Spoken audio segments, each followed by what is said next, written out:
Okay, everybody, we're going to go ahead and get started. I am recording this for my purposes, so nobody is in the video except me. Your voices might be in the video, but your face isn't, and you don't ever have to use your last name. And welcome everybody to tonight's Empowered Living, taking it to the next level. Let's do this kind of class. I'm John Hyatt. I'm the coach on the square. And this is where I do my executive coaching, relationship coaching, and I also hold business and leadership masterminds in here as well as this class.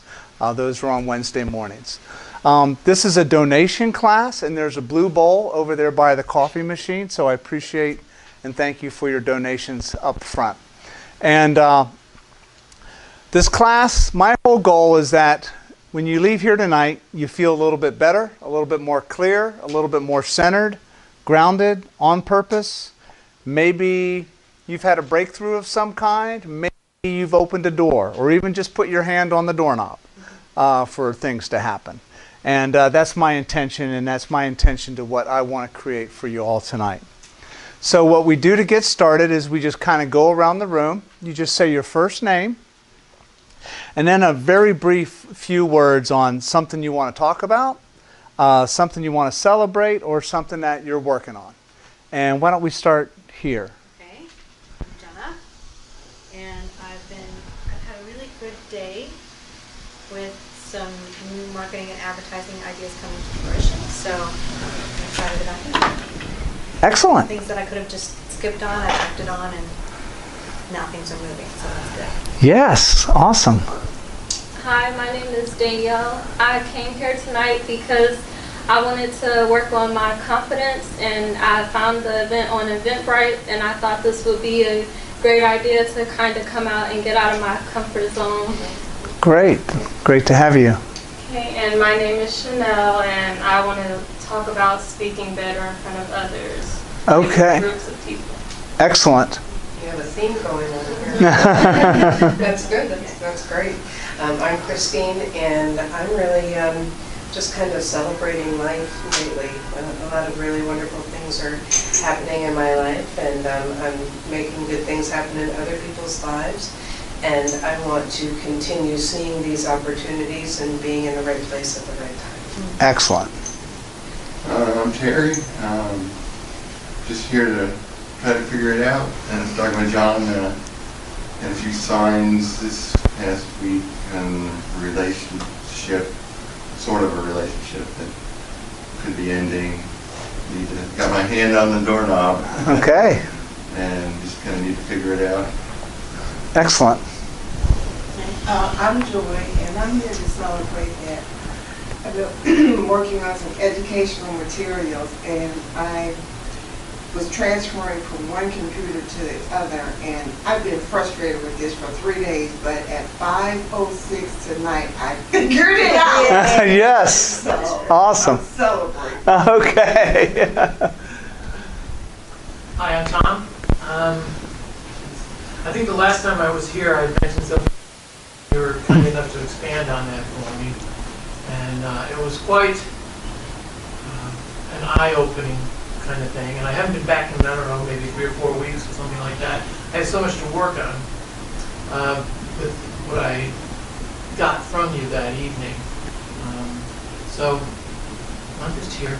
Great. Thanks, Tom. I'm Christina. It's first from Welcome, Christina. I when looking to find ways or different ideas on how to focus, because I'm full of ideas and starting things, but I'm bad at implementation and keeping things going. So I'm just trying to get different perspectives from different people. Okay, great, great. All right, well, give yourself a hand. That's the first thing we do. Because it's okay to be wherever you are and with whatever it is going on. That's all part of our journey. When we have resistance to where we are, when we have resistance to what's going on, it takes us out of the present moment, creates more stress and anxiety. We sleep bad, we eat bad, we speak bad, our relationships go bad, our job goes bad. And so the first thing that we can do is to try and get comfortable being uncomfortable with where we are. To try and turn resistance into acceptance. To make it okay to be us. To make it okay to be where we are on our path. To make it okay to be where we are with our money, with our relationships, with our time, with our work, with our families, with our friends, with our kids. With all of those things that we have going on in life, we need to embrace the concept of allowance. Now don't get me wrong, whenever I say allowance or acceptance, it never means you have to allow yourself to be disrespected, allow your boundaries to be crossed, allow other people to take advantage of you. That's not the type of allowance I'm talking about. It's the allowance to accept the reality of whatever is happening in the present moment as happening. Because when we do that, we reach a place of saying, I'm responsible. Because I can allow it and accept it, I can assume responsibility for present moment action that can change it. And that might require, hey, I'm putting up a new boundary. Hey, I'm going to be open up to some new ideas and take some steps forward in my business. Hey, I want to expand my speaking skills. Hey, I want to celebrate and allow for a period of celebration. Hey, I want to be with trust and let trust kind of simmer and cook a little bit and see what comes up. And to be open up for new ideas. So allowance is the first gift to give yourself.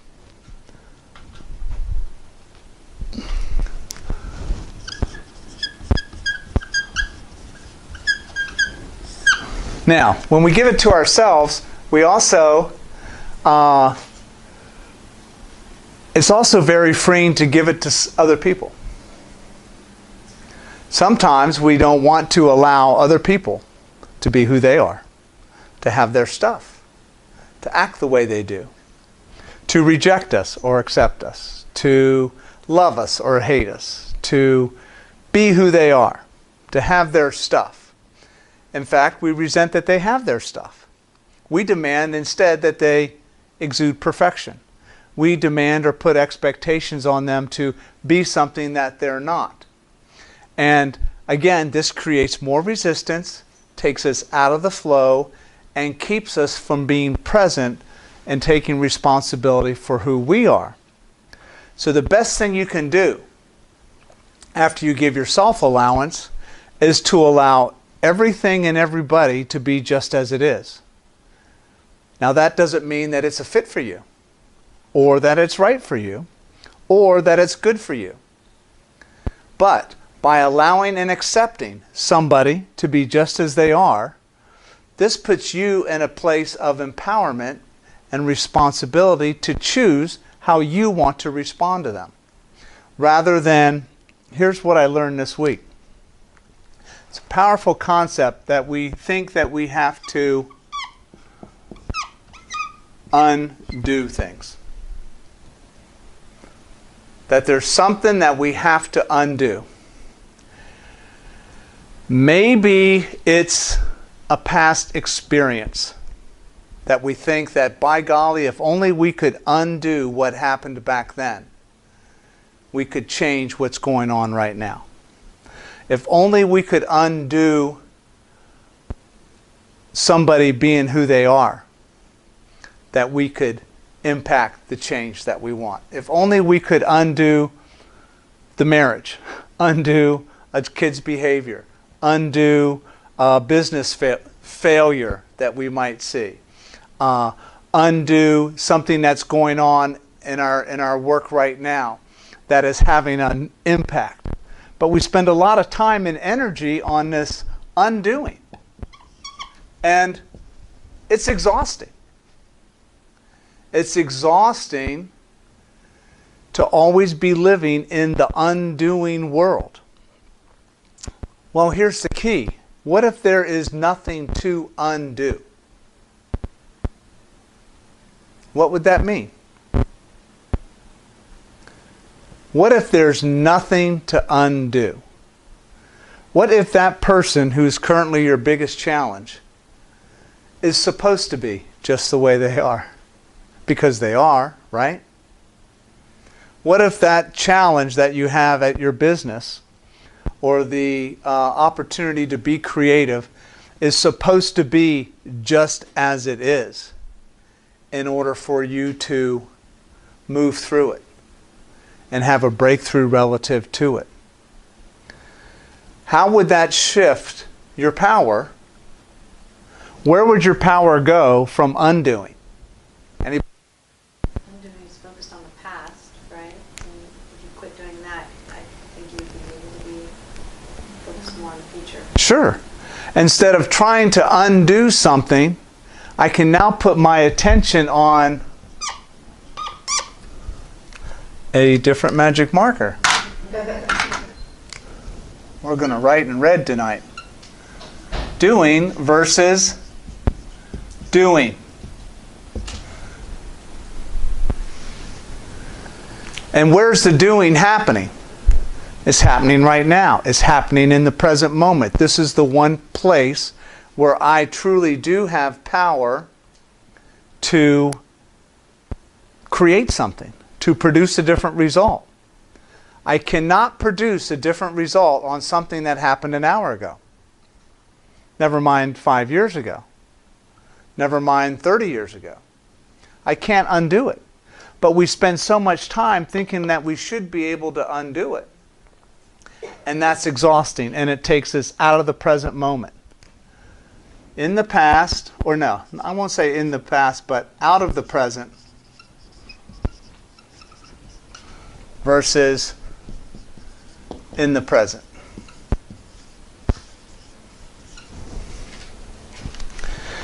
And so when we're in the present, we have a place to focus our energy, our intentions, our thoughts, beliefs, feelings, words, and actions. And in that space, we can create whatever we want. We can create the new material.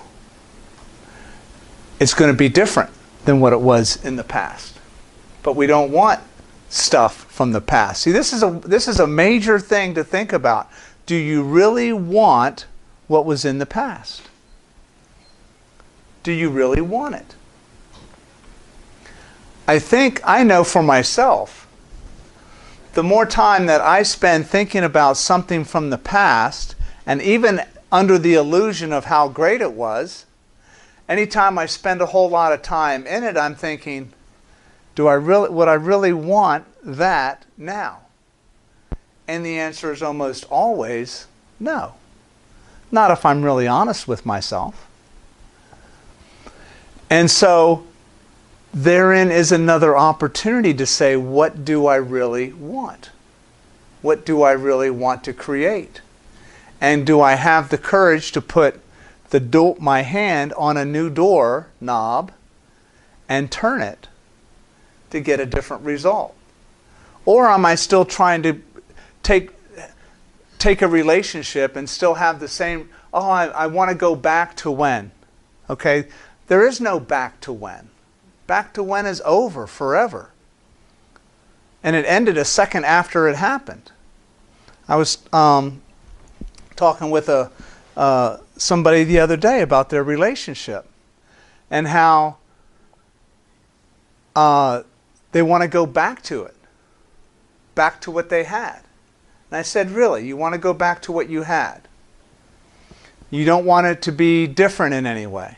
Are you different since the time, over the time that's occurred, since the change has taken place? Yes, I am. Do you think the other person is different? Why, yes, they are. So, is it even possible to create something that existed back then, to recreate it? No, because you're two totally different people now.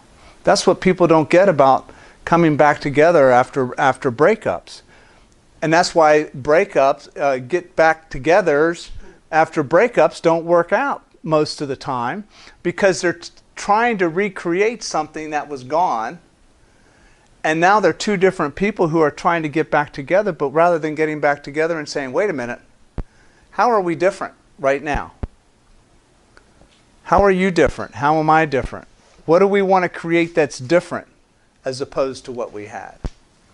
But they don't have those kind of conversations. They think that simply by getting back together physically, that magical things are going to happen. And almost invariably they don't. It's only a matter of time before the old original issues surface up, spill over, and then they break apart again. Because there's been no deliberate thought to, wait a minute, we're two different people now. What do we want to create that's going to be different in order to create a different result? Do we have solutions? Do we have conversations over what happened so that we can show up differently in order to create something different? But doing this takes us out of the present moment, pushes us back, and makes us powerless to affect real change and real results that we want right now based on what we want. So each one of you, as we went around, described something that you want. And that's the way it's supposed to be. You're supposed to want whatever it is that you want. That's it. As human beings, we're meant to expand, we're meant to grow, we're meant to increase. We're never meant to stay the same. Now, being content and wanting something more go hand in hand. I can be perfectly content with what I have and still want more, and that's okay. Sometimes we don't give ourselves the permission to want more. Oh, I should be content, which means I shouldn't want any more money. I shouldn't want a different house. I shouldn't want a different car. It's okay for me to have the same job for the next 20 years. And I should just be content with what I have. That's contrary to the laws of nature. Does anything stay the same in nature? No. Why should we expect that it's acceptable for us to be content and not continue to grow? To release a goal, to release a desire, to want something more. It's the very concept of wanting more that we're sitting in this space right now. Because if nobody ever wanted anything more, we'd be sitting on the ground. We'd be sitting outside. We'd be going down to the river for water. We wouldn't turn on the lights. So the very fact that we have all the things that we have around us right now are an example of somebody wanting more or better or different to improve their experience. So give yourself permission to dream. Give yourself permission to want what you have and to let that permission and sense of satisfaction go deep in and say, it's okay for me to want this. It's okay for me to want a new relationship. It's okay for me to want more money. It's okay for me to want the nice car. It's okay for me to want a relationship that I believe really can exist out there for me. And let that sink in and motivate you to pursue it. Honor what you want. So, each one of you spoke about something tonight that you want. Honor it. And by honor it, I mean allow it, allow yourself to build passion around it, allow yourself to be in the creative space of figuring out what's required, what's needed to learn a new skill, to grow your business, to grow your skills, to grow your relationships, and to open up new doors for opportunities. Give yourself permission. If you're waiting for me to give you permission, you have it, okay? If you've been waiting all this time for me to give you permission to do something, whatever it is, not illegal. If it's legal, go do it. Okay? If it's legal, you have John Hyatt's permission. Your coach for life's permission to want it, to go get it, to own it, to claim it, to grow it. Okay? Now that you have my permission, do you have your own? Whose permission are you waiting for to really dive in to what you want? Whose permission are you waiting for? Whose permission? are you waiting for? Your moms? Your dads? Your kids? Your friends? People on Facebook? The president?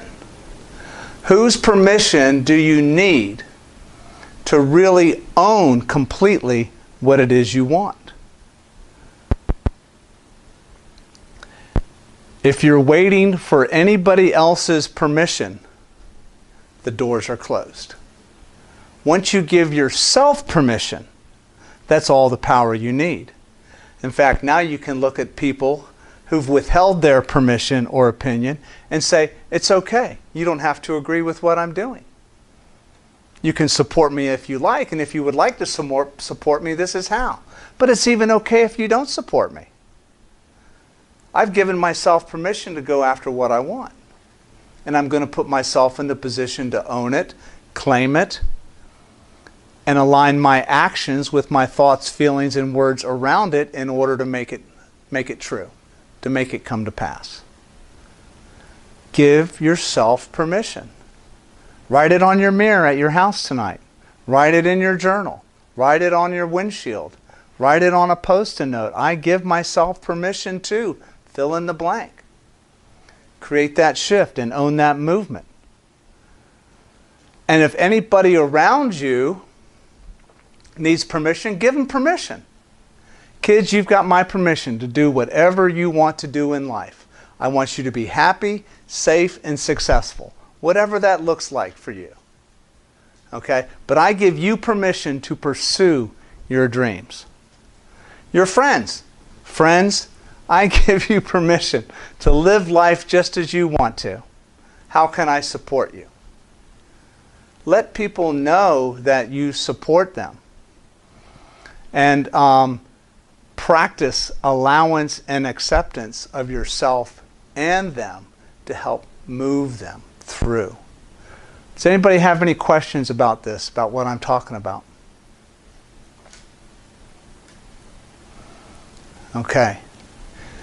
Trust comes in because in order to give yourself permission, who do you have to trust first? Yourself. Trust yourself. You all have had enough years on this earth to know what you want, to know on a deep level elements of who you are, how you roll, your preferences. Trust those preferences. Tell yourself that you trust yourself. Even if you look back and you don't see evidence that you trusted yourself back then, that there's something to undo. Okay? In fact, say, you know what? I got some different results back then, but I still trusted what I was doing. And the only thing that happened was I happened to learn a bunch of stuff. So I can trust that no matter what, I'm going to learn. Maybe that's enough. When you allow yourself to be in that learning space, it's okay if everything doesn't work out perfectly, for which there's no such thing. But you give yourself the gift of self-trust. That's the biggest gift you can give yourself, next to self-love. But you know what? Sometimes self-love doesn't come until we start to exhibit self-trust. And then the love can come in. In the absence of trust, love is limited. So, wherever you doubt yourself, question it, stare it down.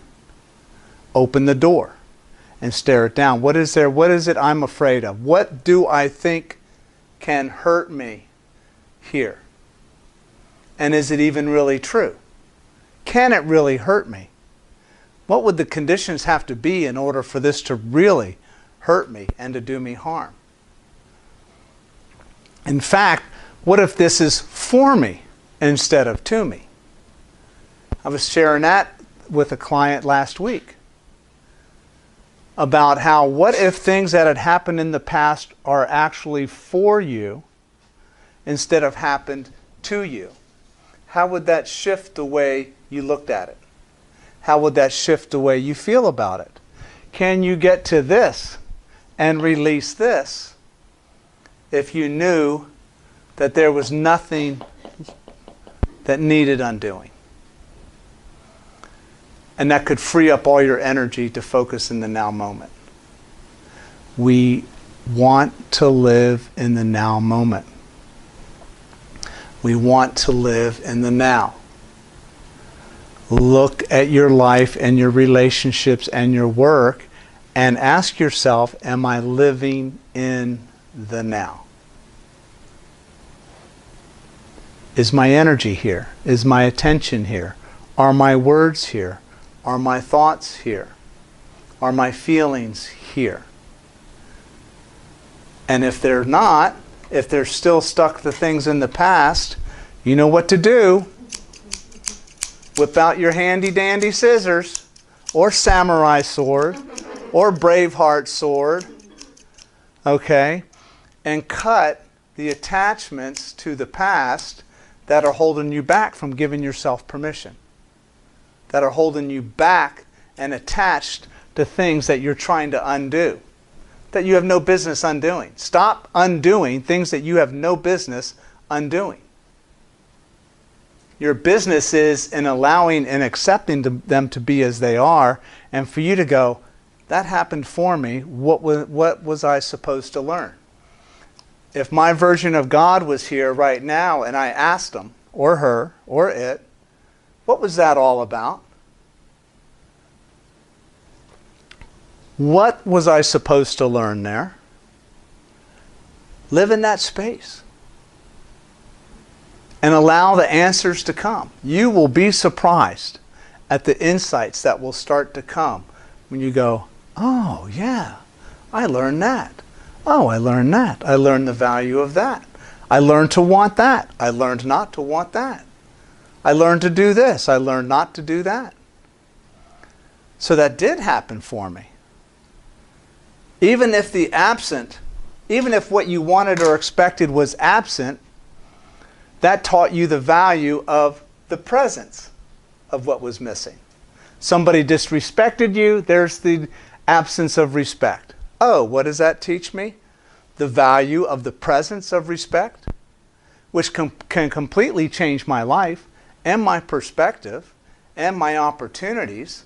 So I can thank that person for saying, thank you for playing the role that you did in teaching me the value of respect.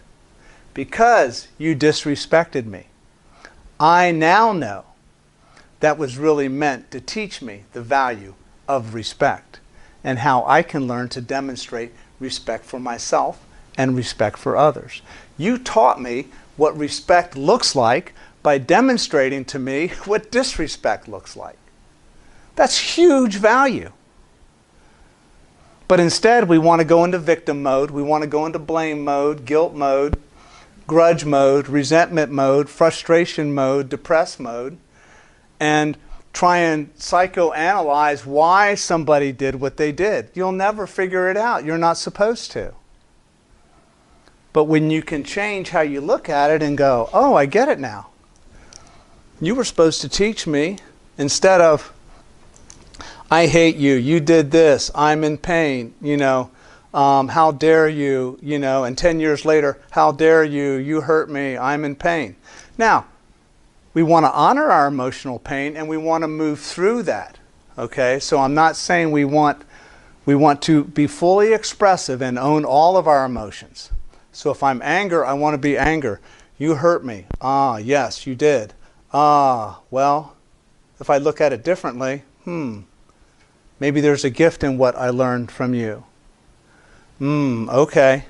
If I look at it differently, wow, I was initially angry, but now that I see what I learned from you playing a role for me, the tables are turned and I understand it differently, and really what you gave me was a gift. That now when I interact with you, I can show up in a different way to you. I can be there for you in a different way that I could never have been available for had I not gotten the lesson I got from you. That's how you get out of pain, that's how you cultivate healing, and that's how you move through the past. That's how you cut the past. You release the past by changing the pain to gratitude. The gift replaces the pain. The gift of the lesson replaces the pain, and you have freedom of movement. Freedom of movement. And you're setting the other person free too. But you know what? The other person hasn't had to do anything. That's why you can forgive other people. They don't ever have to ask. It might be nice if they express regret or ask for your forgiveness. That's always a nice thing to want. Okay? But if I'm waiting for your permission to do something, if I'm waiting for you to ask me to forgive you in order for me to feel peace and move forward, that's on me. That's not on them. Does anybody have a right to withhold asking for forgiveness? Absolutely. They don't have to show up the way I want them to. They have a right to their own path. But when I put that expectation on them and then I bound myself to it, I don't have any permission to move. I'm waiting on them. Oh, I'll finally be free when this person tells me they're sorry. I'll finally be free when this situation changes. I'll finally be free when I've undone whatever it was that happened. No, you won't. Okay? Because freedom occurs here, it occurs inside yourself. And you set yourself free. And the moment you start to take responsibility for creating new change starts to happen. Now all this is a process, and that's why Terrence the Turtle is out here in the middle of the floor, because he reminds us of process. He reminds us of being at peace in the process. We've got to be in between A and B. That's just part of growing.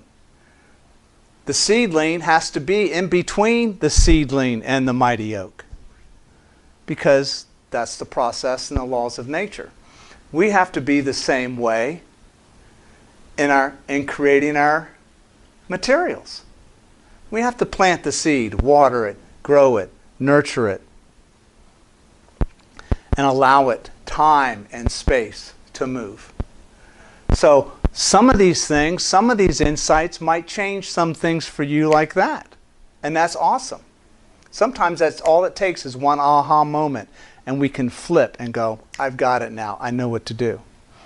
Other times, it's a process. That's okay too. But allow yourself to go, what if whatever John is saying is true or relevant and can help me move? What would that look like? And is it possible? So I can live in the realm of possibility.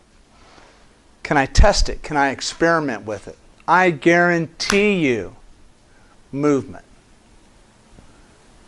in divine time and order. I guarantee you a breakthrough in divine time and order.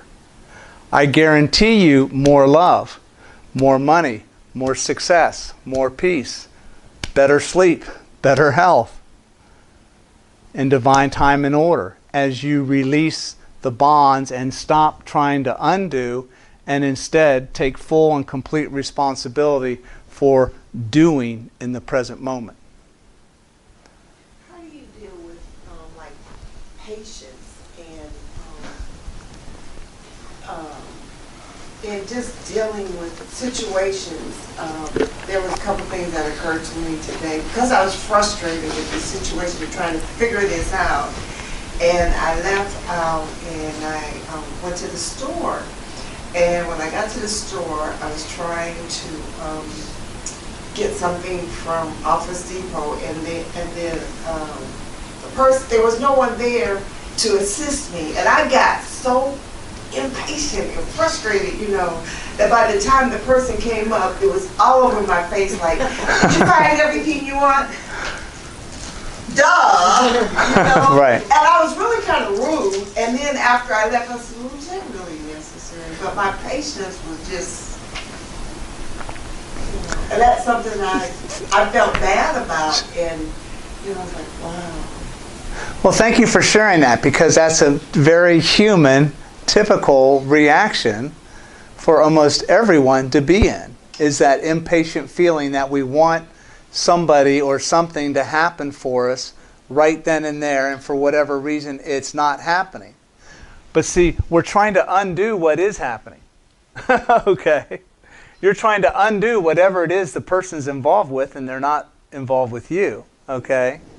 And this is creating the dissonance. Okay? This is creating the anxiety instead of the doing, in order to create what you want in the present moment.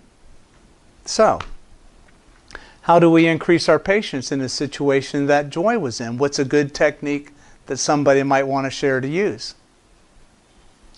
Project loving kindness. Yeah. Just to, first thing, absolutely. I can allow this to unfold in divine time and order.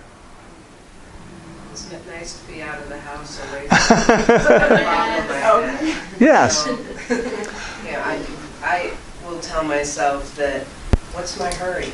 You know, if I'm waiting in line, or if it's traffic, or whatever it is that I'm going to, that I have to get to from here, it's not going to end, the world won't end because I'm not there on time, so it's going to be okay.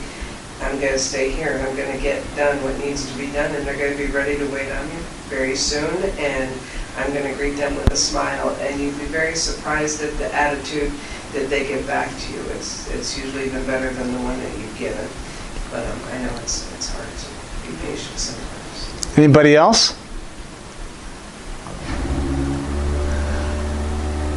Along with what Christine said, it's a good place to observe. Isn't it interesting where my energy is right now?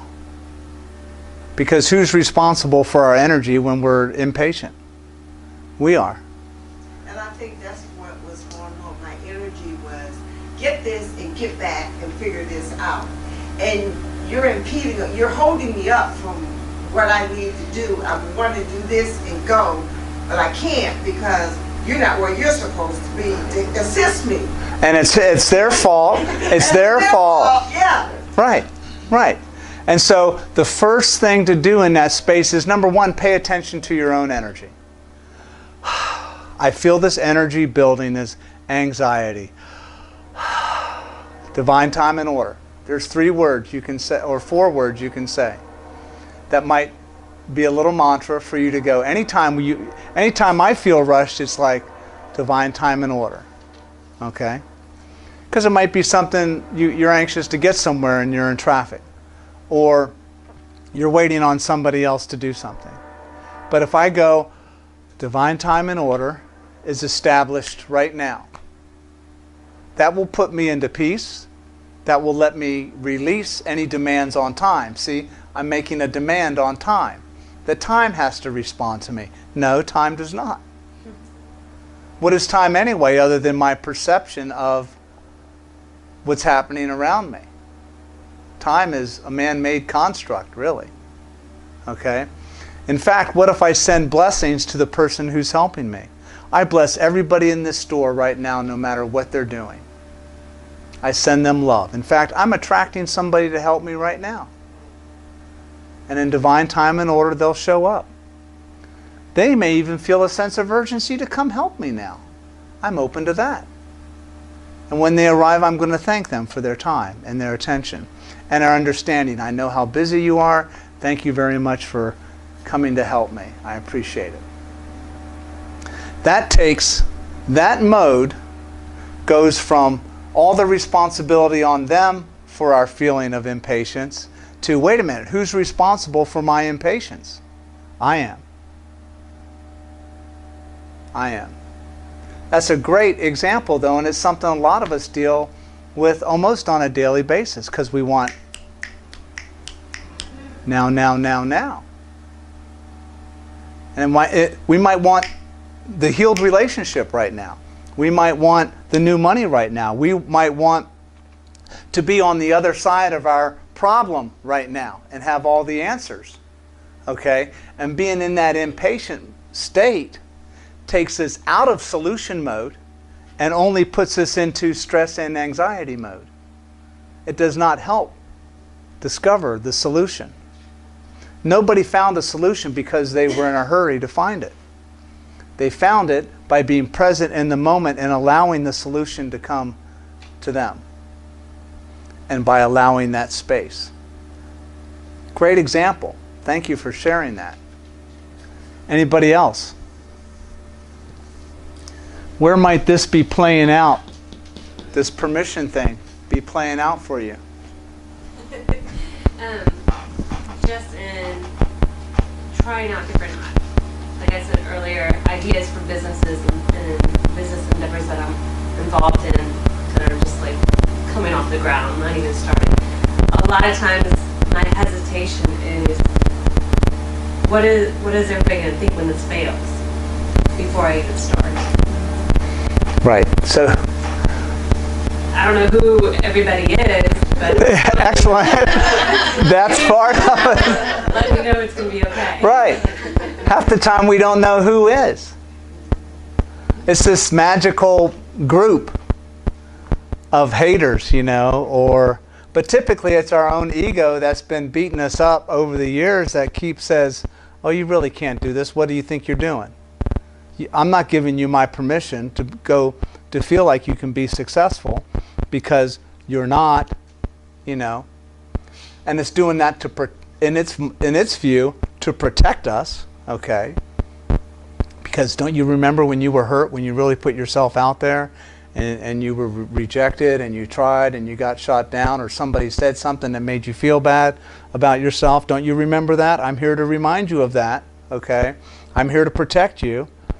And that's the BS old story that the ego, who legitimately attempted to serve us back then, is trying to serve us with the same old belief system.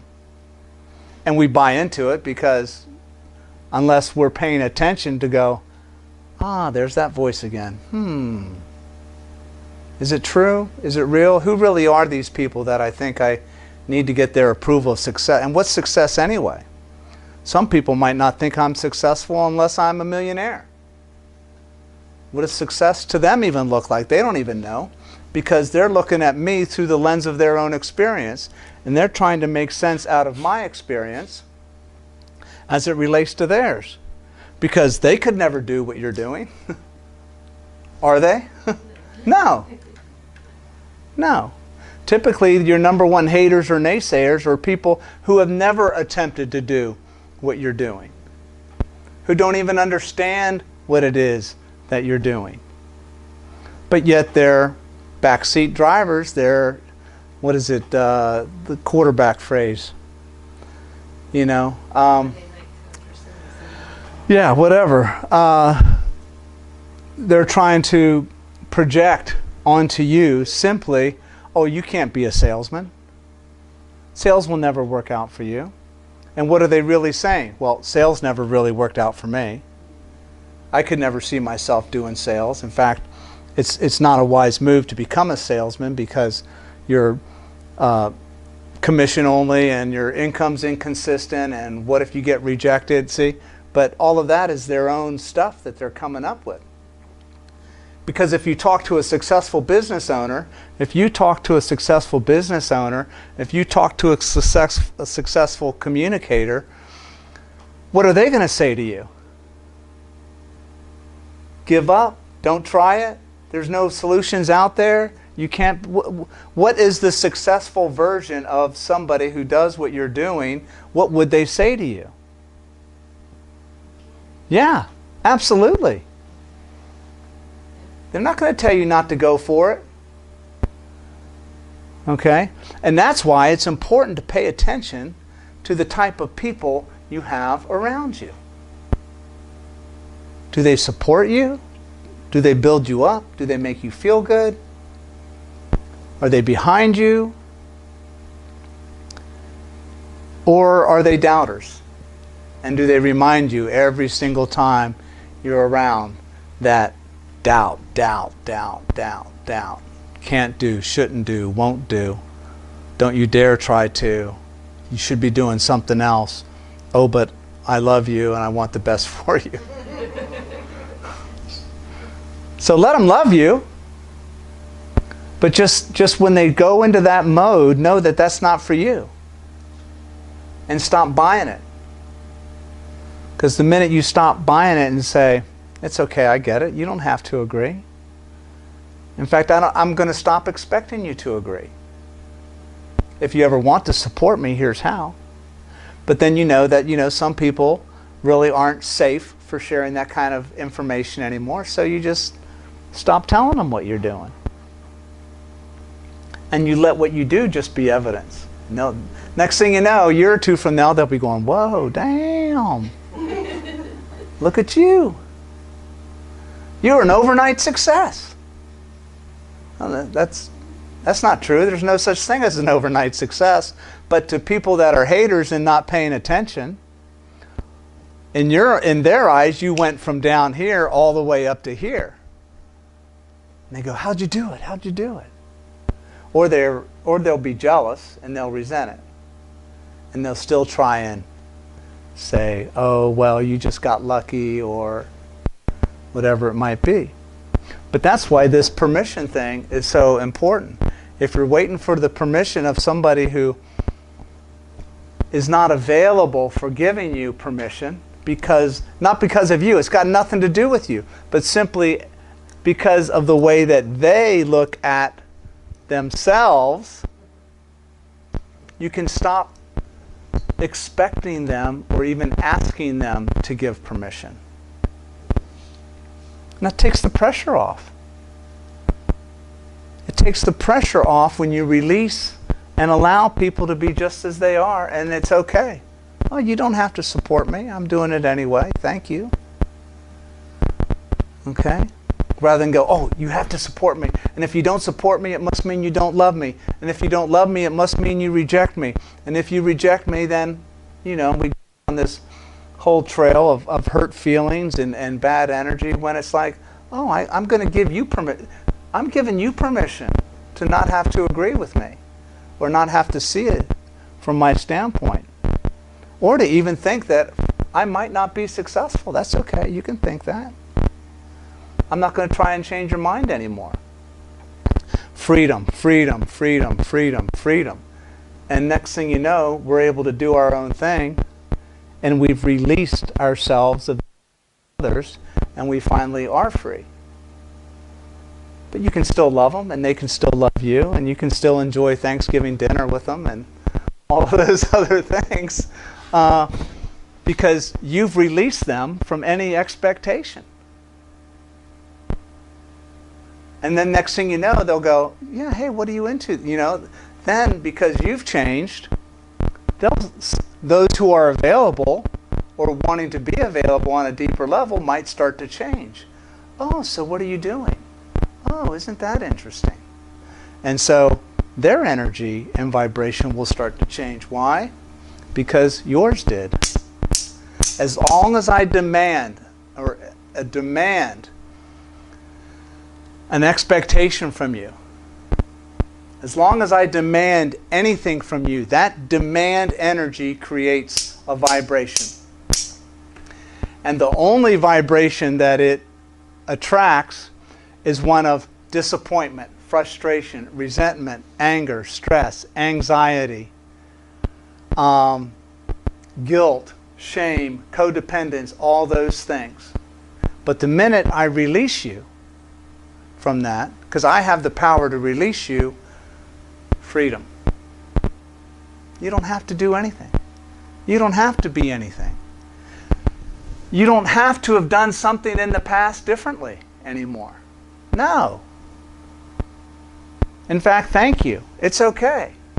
You're only human too. You're allowed to have your own path and your own stuff. I'm going to give you permission to have your own stuff now. Because don't we withhold our permission of other people? Let them have, give your permission, give other people permission to have their own stuff. Stop trying to undo. And boom, instant changes will start to unfold. Who else has something going on you want to talk about?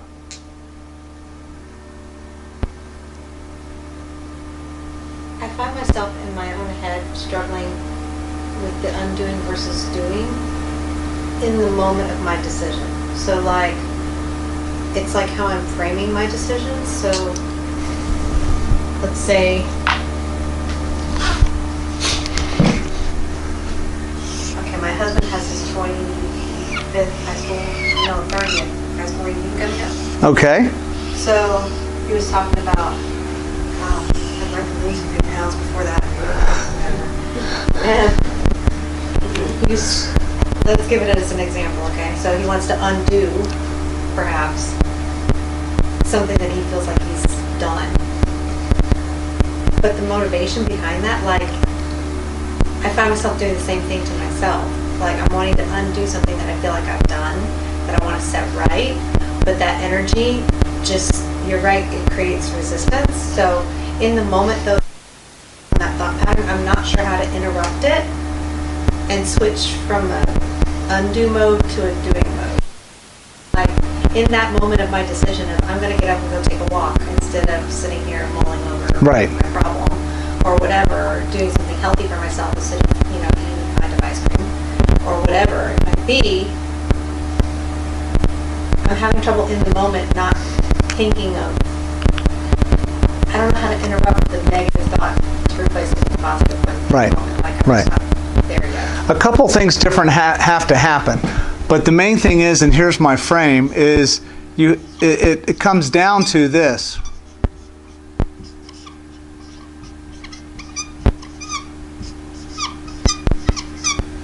Taking the right action now. Okay? And the only way to do that is to start taking the right action now, especially in health. Okay? Or basically anything. Because as long as we are not going to the gym, nothing is happening. Okay? And we're approaching things from the undoing standpoint, which really means doing nothing.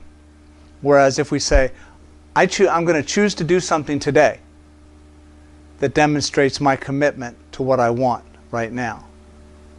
I'm going to choose to do something today that demonstrates my commitment to what I want now. And then it takes the discipline and that you can use the 5-second rule or whatever technique you want, 5, 4, 3, 2, 1, that says, I'm going to take a walk. Honey, I'm going out for a walk. And now, that's a new habit. And there's always resistance around new habits. Okay? Because again, remember, we can already think of 10 reasons why we don't want to walk. Okay? Those reasons have been there for ages. And our ego is quick to remind ourselves of those reasons. But this is also where your opportunity is to say, I value, oh, that's interesting, but I value this more than that.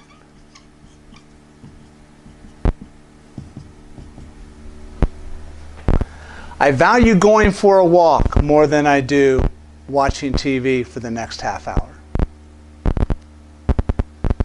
Okay? In fact, you can practice that affirmation on anything way ahead of time. I value making a healthy food choice more than I do the donut. Okay? I value going to bed earlier more than staying up and watching the TV program. Okay? Now notice what I like about this affirmation. Does it make the donut bad? No. Because there's another school of thought that says donuts are bad, don't eat donuts. All right? And if I happen to like donuts and I'm focused on what I don't want, what am I likely to do? Eat donuts. But if I say, I value a salad in this moment more than I do a donut, I'm not hating on donuts, so there's no resistant energy or low energy vibration around a donut. There's no shame and guilt in the donut. There's no shame and guilt coming up on me about all the donuts I've eaten in the past. What I'm doing is I'm simply saying, you know what, today I'm going to value eating a salad instead of a donut. Or today I'm going to value getting the lunch with only these items. That doesn't include the cookie. Okay? Because I value it more than with the cookie. Okay? So it can create a powerful paradigm shift that again sets you free of guilt and judgment and all those other things, and simply just increases the value of one thing over another. Because I could easily switch it around. You know what? I value the donut today. And that's okay. I'm going to value the donut. Okay? But that affirmation can help you create a shift. And so when you go to bed tonight, you can say, I value getting up in the morning and exercising more than I do sleeping in. And so when your alarm goes off, I value getting up right now when my alarm went off more than sleeping in. Okay? But you still acknowledge you can sleep in if you want to. And if you say, you know what, I value sleeping in more than I do exercising this morning, you're assuming 100% responsibility for your choice. And you're absent any of the pain and guilt and associated feelings that you can't go back to sleep anyway, so you might as well get up. Okay? Anybody else have a technique that might help out in this situation? Well, I think maybe people think about, well, when I was going to get up in the morning, some people say it's good to just drink water, and maybe it's after bedtime at night, and that gets your system moving things instead of, I'm going to get up and have this glass of orange juice, it's just confused more with sugar or coffee, my latte, or just to start wanting something that you can commit to doing. Right. You know, I'm a gym junkie, and so my girlfriend was like, oh, Joy, you are so good. It's not that I'm good, it's not that.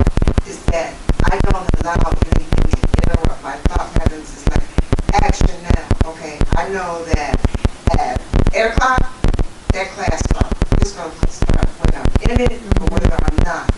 So my choice is to be in it only. Because you value being in it, right, more than the value of knowing that you...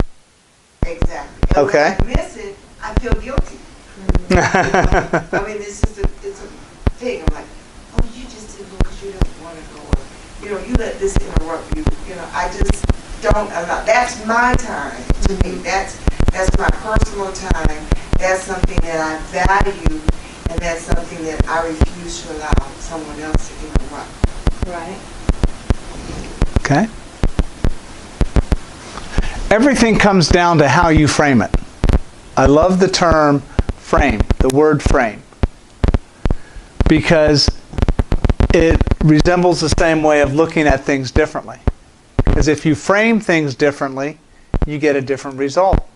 So here we just framed a situation, and you can put anything inside that picture now about right action, and you can use that affirmation to frame the situation in a different way. It's not about making some huge sacrifice to give up donuts and, you know, all the energy around that. Instead, it becomes simply about value and what do you want to value right now? What do you want to value more right now as opposed to something else? You know, another choice. I value going to bed right now instead of staying up. I value spending time with my spouse more than I value doing something else. And so when we compare it with value, our minds too kick in because we recognize a perceived value. We always get some type of value, whether it's a healthy value or an unhealthy value, of everything that we do. It serves some type of purpose to our ego or to our spirit. Could visualization help you or your husband in, maybe there's a picture that he likes. It's both of us. And you get up and that's the first thing you see when you wake up. Right. Is that visualization, that constant picture of what you want to look like becomes a reality, because I really feel that in the world, in the spirit world, there's no difference between what is real to them. It's always real. It's just, to us, it's not real. So once we visualize and see that and accept it, we know that it can be. And that would change your mindset, your motivation as well. I was doing really well about doing like visualization at night right before I go to bed, like guided meditations and guided visualizations right before bed last summer. And then I kind of fell off the wagon in the fall. And now I'm like trying to dip my toes back into that, because I do think you're onto something as far as that's concerned. It's now you've got to jump falling off the wagon about something, right? Like not doing visualizations or meditations at night, and you got to get back into doing something and not, I don't know how to put it, not giving yourself too hard of a time about that and just doing it rather than creating more resistance. Right action now. Yeah. Yeah. And this is a good question to ask yourself too, is well, wait a minute, what do I value? And why do I value it? What do I value? Because whenever we're tempted, whenever we have two contrasting choices, thank God for contrast, because that's how we learn, that's how we exercise free will. In the absence of contrast, and option A and option B, there's no learning. Okay? And sometimes there's no right or wrong. There's just A and B, and learning comes from whichever we choose. If we choose A, we're going to learn certain things. If we choose B, we're going to learn certain things. Okay? But we're in this constant judgment mode of what's the right choice, what's the bad choice, what's the good choice, what's the evil choice, and we're always caught in that judgment dilemma.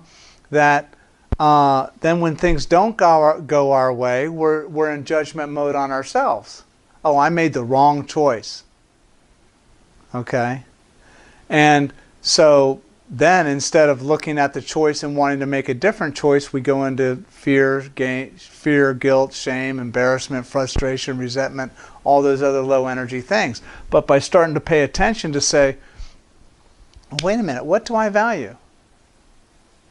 Why do I value it? Why do I want to value it? What do I value in relationships? Why do I value it? What do I value with my time? Okay, and then when we're in the moment and we have option A or option B, it's simply a question when we check in and say, what do I value right now? What do I want to value? Because it is a choice. What do I want to value right now? Oh, I want to value a walk over this. I want to value a salad over the donut. I want to value the job in California as opposed to the job in Alaska. Okay? So we remove all this good choice, wrong choice, or bad choice off the thing and say, I can have whatever I want. What do I value? What do I want to value, and why do I want to value it? What are my preferences around my values?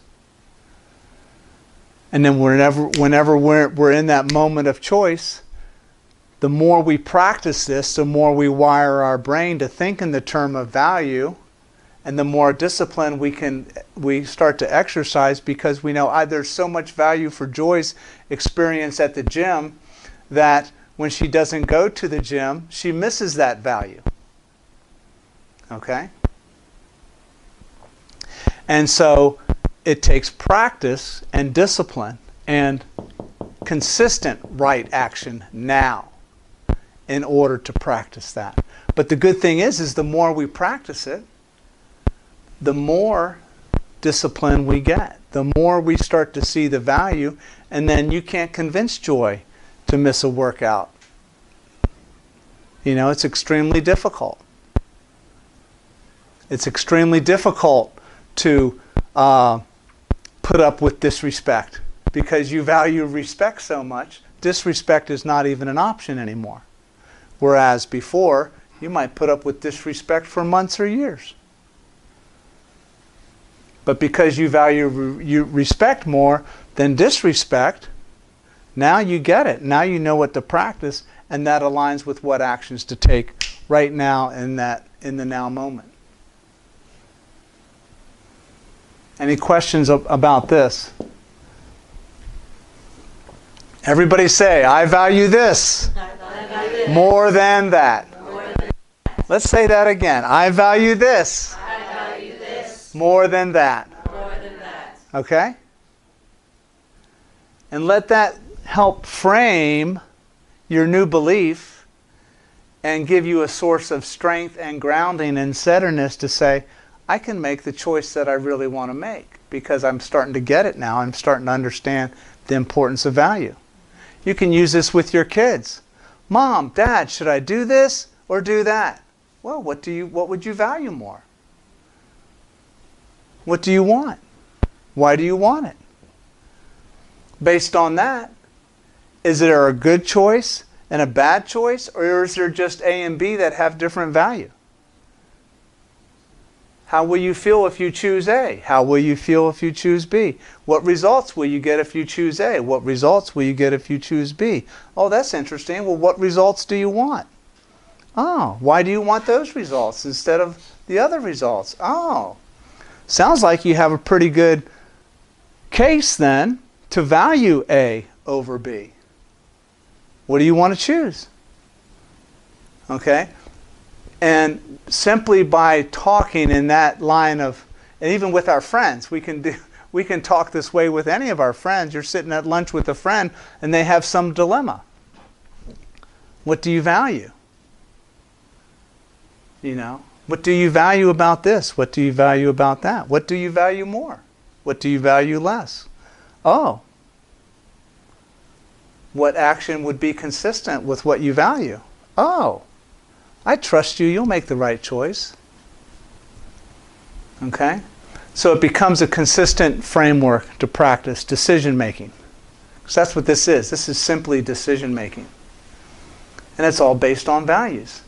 And if anybody asks you afterwards, you can say to them, well, you know what? I chose this because I valued that. And I learned that from it. Bad choice? I don't know. There's no such thing. And now I know, based on what I valued and what I learned there, that I want to value this even more and this even less and make a different choice going forward in the future.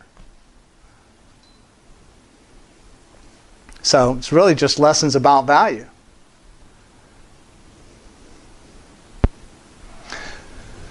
When you're scripting, and scripting is writing as if you have what you want with the end results in mind, you value a journal that's nice for you to write in, put your thoughts in. And then you value a dedication page where you state your intention with your writing and your scripting. And you value the signature that you put on the bottom of the dedication page, which is your signature that says, I intend to do this. I intend to create. And I intend to value what I create. And so then as you start scripting, you start to script in very powerful phrases that have value to you and that are centered around what you want. With family, career, money, health, and personal development or personal growth. And as you write about those things, you're going for deep clarity into what things look like, feel like, and sound like in your experience. For example, if you were going to script about a speaking, you would want to describe how you show up in a speaking environment. I intend to show up in my presentation today full of peace, clarity, and confidence. I find my voice. I am articulate, charismatic, dynamic. I choose the right and perfect words. I make a connection with my audience that is meaningful. I speak in a light, fun way where they find it easy to relate and embrace my message. I get a standing ovation.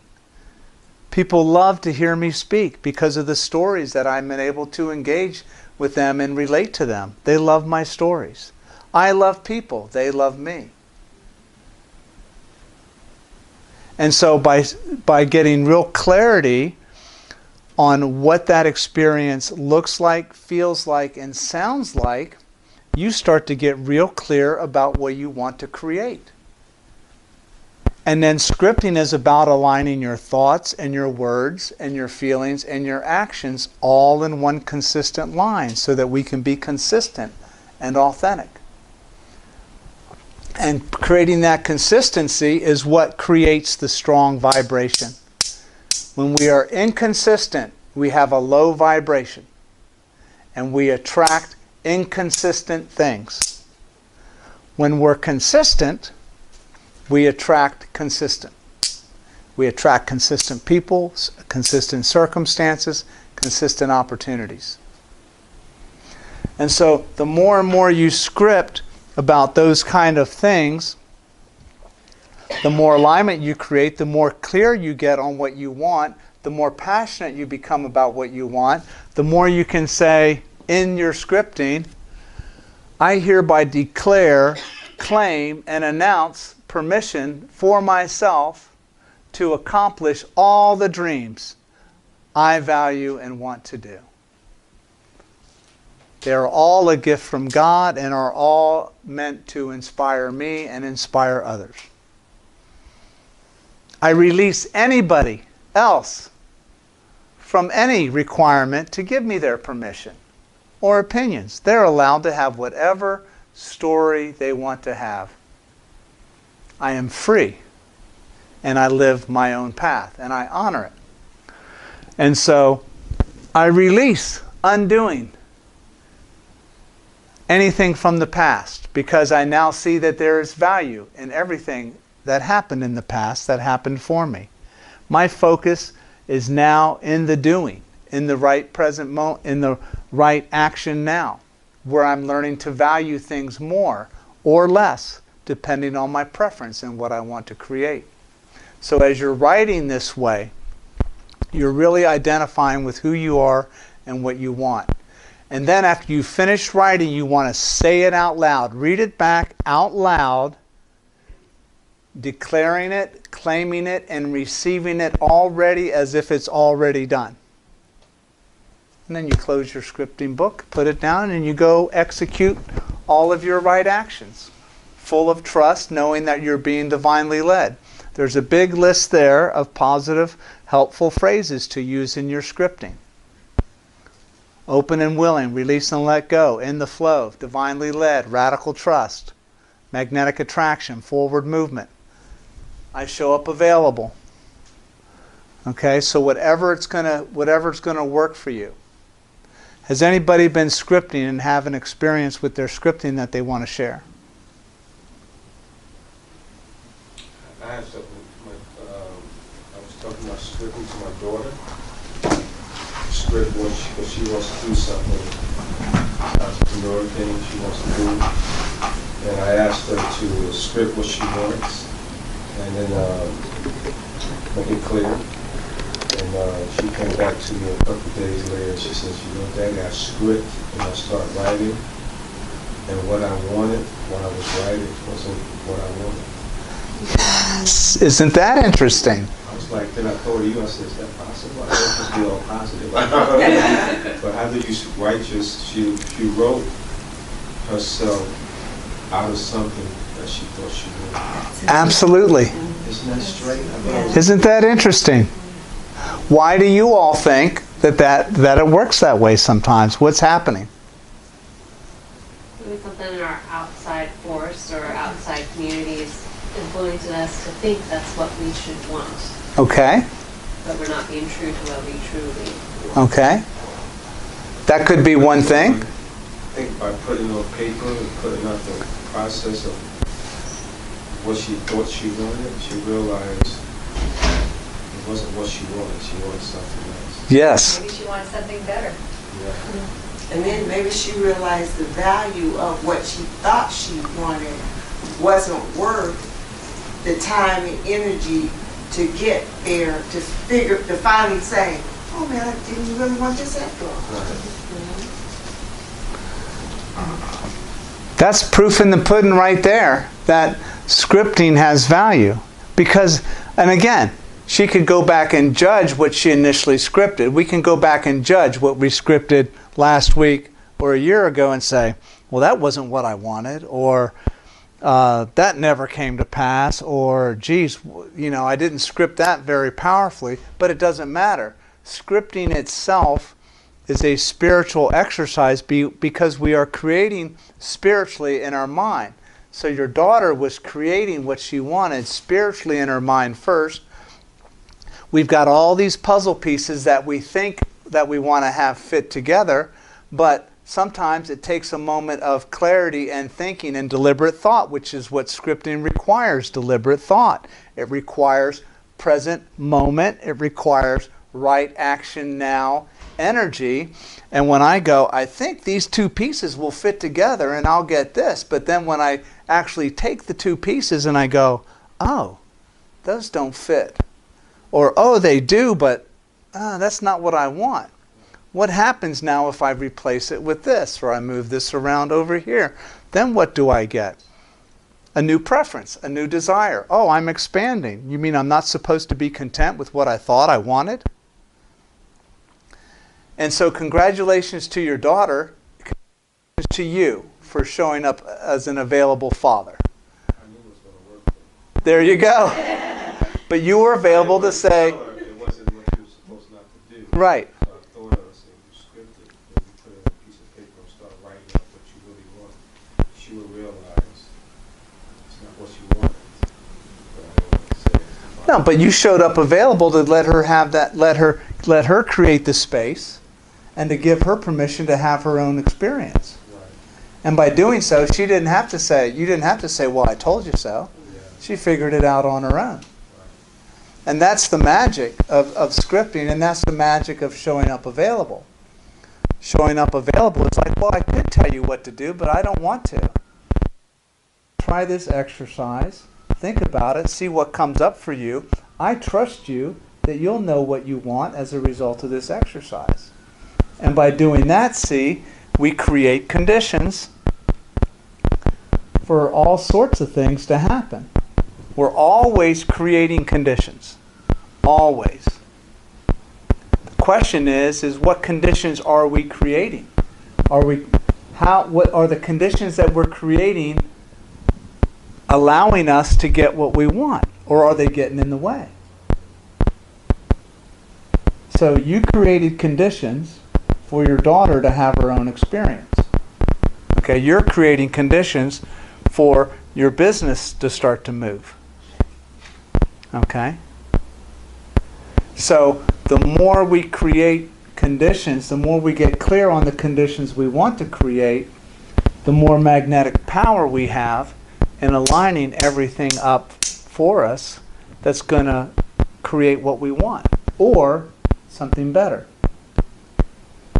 And that's what you can tell your daughter. Isn't it interesting that by scripting, you discovered that you want something better? Something that has more value. Not that the first idea was wrong or bad. It simply was different. And so that's how we manage all of those kind of shifts. Excellent example. Excellent example. Congrats to your daughter, huh? I'm happy she did it. Absolutely. And say, wow. Do you think you could benefit from scripting more in the future? What else do you think you could script about and get the same powerful insights? She'll run with it. Bring her to class. Bring her to class one night. Another thing, that's what I knew. Because I knew that I agreed what she wanted to do. Even though I was like, I'm not sure, but I want to let her do what she feels she wants to do. But then I said, you know what? Won't you Excellent. and she did it. So I was surprised. Excellent. Anybody else had any scripting experiences? Well, I said at the very beginning, I finally started to see some movement on some marketing ideas that I had for my business, and I was fairly excited about it. But I had had this idea probably about a month and a half ago, and had been kind of just sitting on it. And then I sat down at a scripting time, and I was like, if I were to make that happen before the end of the season, I want to market to high school seniors. So if I wanted to market this year before they all get out of school, what would need to be done? What's the timeline? And so I started scripting about what would need to happen, other people that would need to kind of come into my life to make these ideas happen. Yes. And today I just got a whole bunch of movement. I already had an idea, but then I thought this is going to be a little bit tricky to get this done before the end of the school year. And then somebody called me out of the blue today and started talking about Taste of West Cobb, which is held at Hillgrove High School every year for the last 10 or 11 years. It's a big fundraiser for their band. And I thought that's where this idea could happen. So much easier than what I was even thinking of. And all of the things just started coming into place. And I said, can you get me in touch with the person that's in charge of Taste of West Cobb? So I talked to this person this afternoon. And before all of it's over, she's having a meeting tomorrow night with the board of directors that's supposed to give me permission to do this thing. So I'm really excited because within, and that I just sat down to do this within the last 5 days. Like this, what would the timeline be? And script about people coming into play that would need to be there to make it happen. So it's something better. Like it's my original idea, but something a better version of that. So I'm excited about it, but I got a lot of work to do. I got some right actions to take between now and 2 weeks from now when it happens. So, excellent. yeah, I got a lot of. Well, congratulations. That's busy for the next couple of weeks. That's big movement. That's how it works. That's how scripting works. That's the benefit. That's the value of these principles. Releasing the undoing, focusing on the doing, giving yourself permission to pursue and to be open for new ideas, starting to value things differently, framing it in a different way, taking the action, and then showing up available. And scripting helps align all of that up. So, each one of you is a powerful creator. Each one of you has dominion over all things. You really do. Give yourself permission to take dominion, to say it. I have dominion over my life. I have dominion over what I want. I have dominion over what I'm creating. And I intend to create in the right action. I intend to create in the present moment. And as you practice scripting and use scripting as a tool, use visualizing as a tool, do a vision board or whatever, write on your mirror, cut out pictures from magazines, put them around you about what you want, how you want to vibrate, what you want to achieve, and you will be surprised, but then again you won't, because you know that these principles are sound and they work. So go out and create great things. Thank you everybody for coming, and remember the Blue Bowl, and no class next Monday. I will be out of town. So thank you everybody for coming.